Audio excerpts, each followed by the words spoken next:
현재 우리 교회가 성도가 많지 않기 때문에 변명하는 것은 아니고요. 설사 성도가 많다 할지라도 같은 얘기를 했을 겁니다. 이 세상은 과거나 지금이나 할 것 없이 악령의 세력에 의해서 점령된 상태입니다. 지금도 마찬가지고. 예수님이 오셨을 때 완전히 새로운 나라를 이 땅에 만들어 버렸다면 얼마나 좋았을겠어요. 그렇지만 예수님은 그렇게 하지 않으셨습니다. 점령된 이 상태를 계속 지속시키면서 이 가운데에 시대마다 그 때때마다 자기의 사람을 이렇게 쏙쏙 이렇게 집게로 찝어내듯이 선택, 구원한다는데 예수님의 원래 구원의 목적이 이겁니다.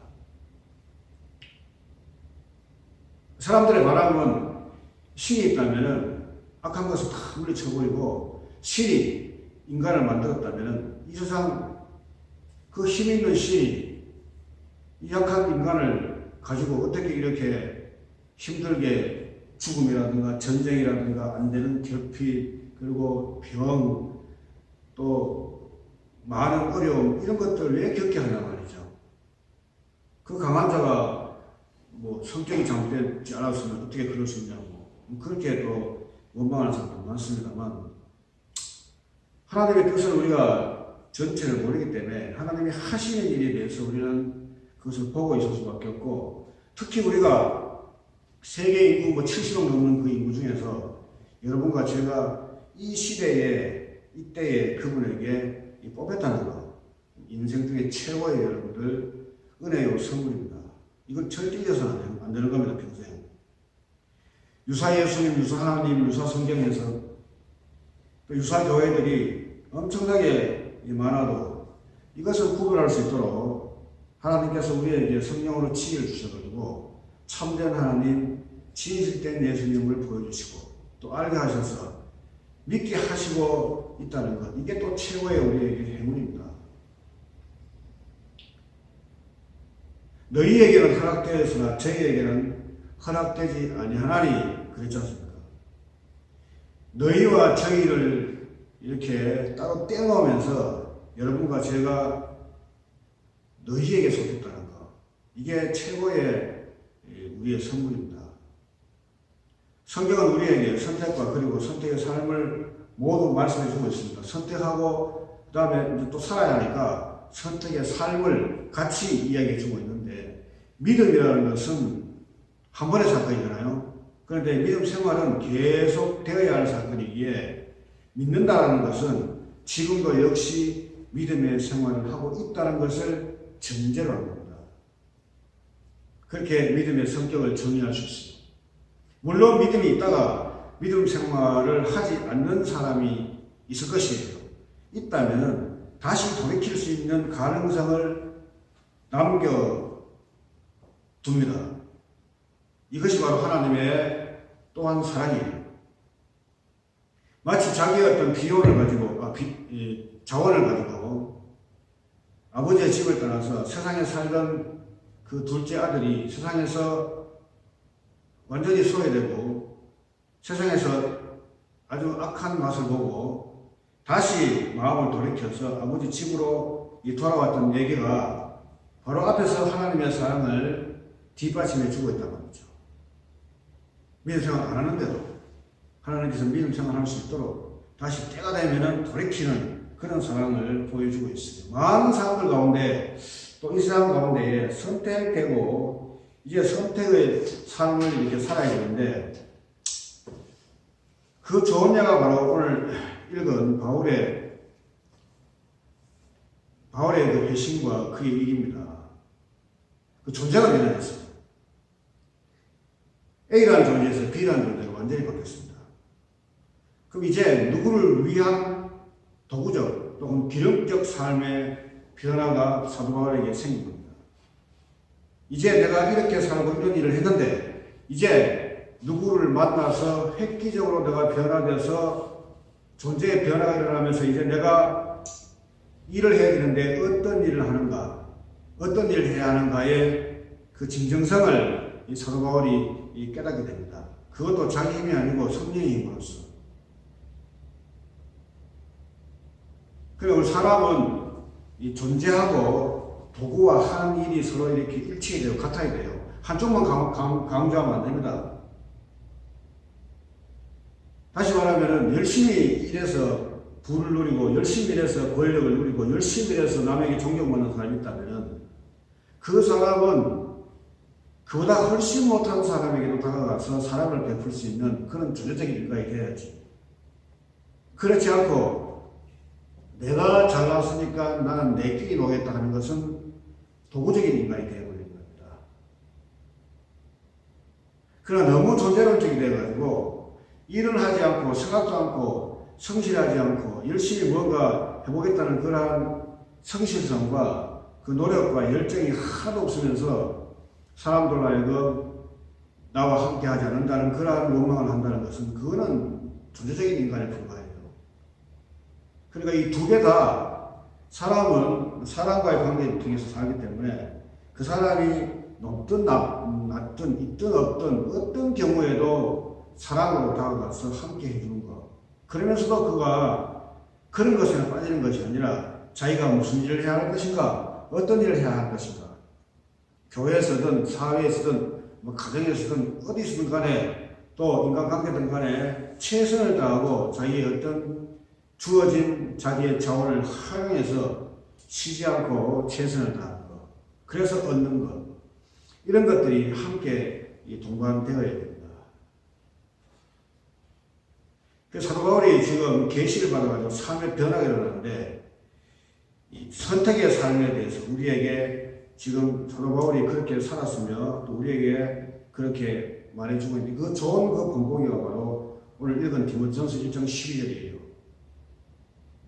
이 원문 해석을 하면 이렇습니다. 나는 나를 강하게 하신 우리 주 예수께 감사를 가지고 있으며 즉 직분에 임명하신 후에 또는요 임명하시면서 임명하신 후에 교대고 임명하시면서 교대요 나를 그분에게 나를 그분께서 충성스럽게 여기셨기 때문입니다. 근데 우리말 지금 성경은 많은 차이점이 있죠. 대부분 한글 성경을 또 보면 이 분사 계속 지속되는 거 있죠. 단어가 이 동사를 형용사로 만들어서 계속 지속시키는 걸 분사라고 합니다. 그 분사를 하나의 결과 표현을 해요. 즉 나를 충성스럽게 여기셔서 내게 직분을 맡기셨다 이렇게 기록되어 있어요. 이게 본문에 나오는 이 데메노스는요 헬라말 부정가가 아니라 바로 부정가고 분사예요. 분사라고 하는 것은 시간과 논리적으로 결과 표현이 될 수가 없어요. 계속 지속해 나가는데요. 그럼에도 굳이 이를 결과 표현으로 해석하는 것은 이거 잘못된 인간의 어떤 선입견의 오해입니다. 이 선입견의 오해라는 건 뭐냐면은 하나님께서 인간의 선입견이 잘못됐다는 건데 어떤 선입견이냐면은 하나님께서 인간의 상태에 따라서 어떤 일을 결정한다는 선입견이에요. 자, 저 사람이 일을 잘하니까 이것이 더 잘할 것이라는 선입견이에요. 근데 그 사람이 일을 잘하는데 시켜보니까 못하는 경우가 허다합니다. 그래서 사람들은 선입견은 뭐냐면 저 사람이 잘하니까 지금 잘하고 있으니까 다른 것도 잘할 것이라는 생각이에요. 세상 사람이 그렇잖아요. 걸음걸이가 이상하면 저 사람 좀 이상하네 하면서 선입견을 가지게 되거든요. 또 말이 거칠고 뭐 욕을 많이 하는 사람도 있잖아요. 그런 사람 보면 저 사람은 사납고 저 사람은 좀 그렇네 하면서 선입견을 가지잖아요.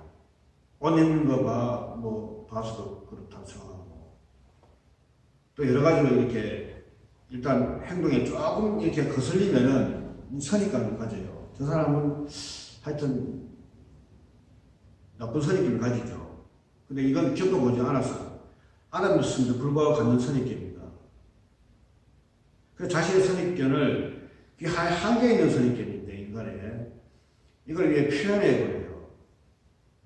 그리고 하나님은 그렇지 않다는 겁니다. 예수 믿는 자들을 핍박하고 욕하고 밑에 13절에 나오죠. 나는 전에 포행자요 박해자요 였다는 거죠. 그럼 모든 사람으로 하여금 저 사람이 어떻게 예수를 핍박하고 사람들 잡아가도 하는 사람이 어떻게 예수를 좋게 보겠는가 하는 선입견이 있을 거 아니에요. 그럼 그 사람 절대 예수 못 믿는다 생각하는 겁니다. 그런데 하나님은 그런 인간의 생각과 달리 이 사도 바울에게 찾아왔어요. 또 사도 바울을 자기 일을 시키는 사도로 만들어버렸어요. 그래서 예수님 하나님께서는 구약에도 나는 너희의 생각과 다르다 했어요. 로마서 11장에서 사도 바울은 이것을 확실히 알았어요. 구원과 심판을 보면서 또 하나님 일을 하면서 참 하나님의 생각과 자기의 생각이 엄청나게 다르다는 사실을 알았어요. 그래서 기도가 하나님의 생각의 비밀이라고 했어요.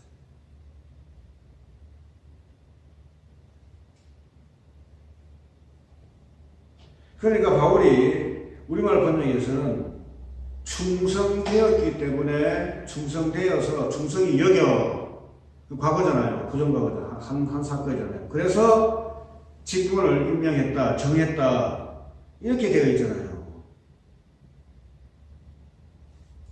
근데 13절에 보니까 충성되의 연일 그때에 바울의 상태는 어떤 상태였습니까?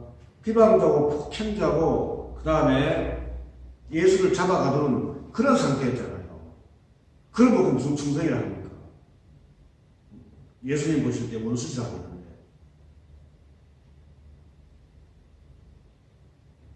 자, 인격적으로 사람들이 잘하는 것에 대해서 저 사람은 다른 것도 잘할 것이다. 또 저 사람이 저를 못하는 거 보니까 딴 것도 되게 못할 것이다. 그런 생각을 사람들은 보통 다 이렇게 가져요. 안 가지는 사람 없어요. 거의 다 그렇게 가져요. 그렇게 생각을 한다고. 그런데 우리 교회에서도 보세요. 열심히 이렇게 막 일 잘하고 있는 사람은 그 사람 직분을 주고 또 준단 말이에요. 뭐 열심히 헌금 봉사 잘하고 또 많은 시간을 통해서 교회 일 하는 사람이 있어요. 그러다가 직분을 딱 주게 돼 있어요. 그런 사람이. 시간이 지나면. 근데 저는 교회에서 그런 사람 많이 봤어요. 직분 받고 난 다음부터 그 사람은 완전히 180 달라져 있어요. 사람의 생각이라면은 해왔던 거 지속적으로 잘 할 줄 알았는데 직분이 들어가니까 갑자기 변해버렸어요. 그럼 이 직분은 뭡니까? 인간이 생각하는 직분이 아니라는 겁니다. 사도든 선지자든 목사든 교사든 장로든 집사든 뭐든 간에 이 직분은 인간이 생각하는 직분이 아니었다는 것이 여기 나와요. 그래서 직분을 갖다가 전에 이야기했지만 신비라고 해요. 신비. 어떻게 직분이 신비입니까? 여러분? 잘하는 사람에게 직분 주는 것이 어떻게 신비해요? 당연한 거지. 왜 신비하냐면은 모르겠다는 겁니다. 인간의 생각을 완전히 뛰어넘었다 이 뜻입니다. 앞에서 이야기했듯이 분명히 저는 사람들에게 인정받고 정말 괜찮은 사람이었는데 갑자기 직분 후에 시간이 지나면서 변하게 됩니다. 근데 오히려 교회에서 이 사람은 나오긴 나오는데 별로 충성되지 않고 늘 뭐 이름 없이 뭐 빚도 없이 뭐 그렇게 하는 사람인데 우연히 어떻게 직분을 받았는데 이 사람은 너무너무 잘하는 거예요.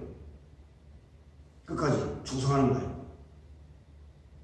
이런 것을 신비라고 합니다. 왜? 직분이 신비이기 때문에.